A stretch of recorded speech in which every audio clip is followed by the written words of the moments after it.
পারছি আমি পামু। এই স্যারের দ্বারে আমি তা জানি না। আমি চিরকৃতজ্ঞ তার কাছে। আমি কোনোদিনই কথা বলবো না। আমি বেঁচে থাকতে কোনোদিন আমি বলবো না। আমার সিজারটা সে ফ্রিভাবে করে দেয়, ঔষধ বড়ি যা যা লাগবে নিজের থেকে লেখিয়া তার লোক পাঠাই দিয়ে তারপর ঔষধ আনিয়া এখন এই ওটি রুমে নিয়ে গেছে, সিজারে যাবে।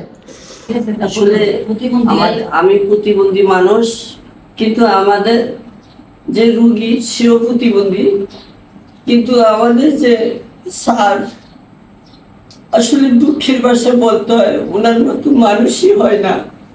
যে এটা আমি কেমন পর্যন্তই থাকবে স্মৃতি হইয়া। উনি প্রতিটা কাজে একেবারে একবার প্রস্রাব বাথরুম সব বন্ধ হয়ে গেছিল, মৃত্যুর সাথে পাঞ্জা লড়ছিল, তখনও আমাদের এই স্যারের খুব চেষ্টা করিয়া এই মরার পর থেকে উচিলা শুরু হইয়া আল্লাহর কাছে বানাতে রহমত করছে আল্লাহ। ধন্যবাদ আপনাকে। আসলে ডাক্তারি একটা মহান পেশা, সেবা ধর্মের পেশা।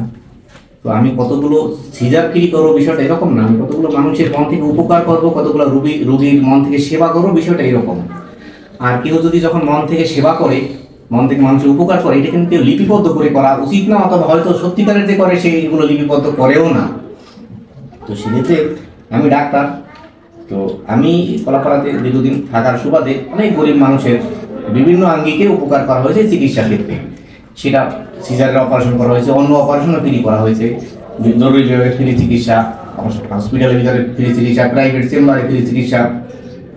দেখা যাচ্ছে সারাদিনে 20টা রুগী দেখলে এর ভিতরে 10টা মানে রুগী ফ্রি, ভিজিটও ফ্রি মনে করে দেওয়া হচ্ছে, বিষয়টা এরকম।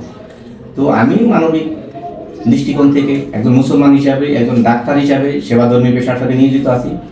আমার এই সেবার চলমান থাকবে, যার যখন যেভাবে দরকার এবং যে সিচুয়েশনে থাকি সেক্ষেত্রেই আমরা এই সেবাটা দিতে প্রতিজ্ঞাবদ্ধ।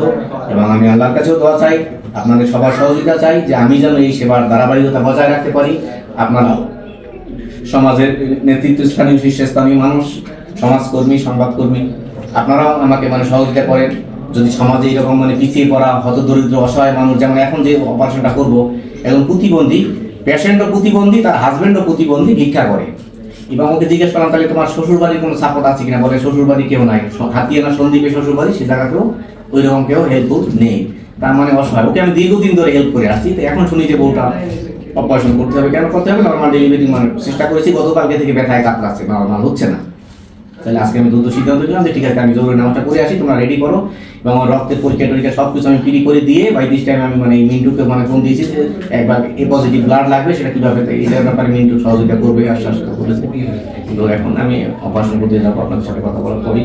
তো আমি বলবো আপনাদের মাধ্যমে সবাইকে বলবো, যদি এরকম হতদরিদ্র কেউ থেকে থাকে, যার চিকিৎসা ক্ষেত্রে সমস্যা হচ্ছে, শুধু অপারেশন না, সিজার না, যে কোনো অপারেশন না, অন্য ক্ষেত্রেও চিকিৎসায় সমস্যা হচ্ছে, তাকে আমার মুখী করার একটু চেষ্টা করবেন, কলাপাড়া হসপিটাল মুখী করার চেষ্টা করবেন।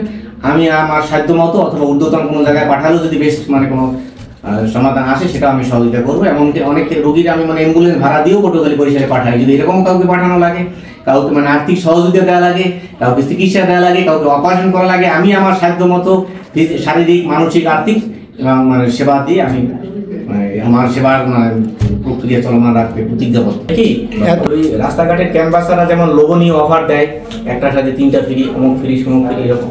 তো এই হসপিটাল ডায়াগনস্টিক সেক্টরে অনেক ব্রোকার থাকে, যারা বিভিন্ন রোগী টানাহেঁচড়া করে বিভিন্ন জায়গায় নেয়, না হয় চলে যায়। অনেক সময় রোগীর পার্টিরাও যায় না, হাসপাতালে যাবো না, অমুক জায়গায় যাবো, এরকম অনেকগুলো গ্রুপ কাজ করে, কাজ করে।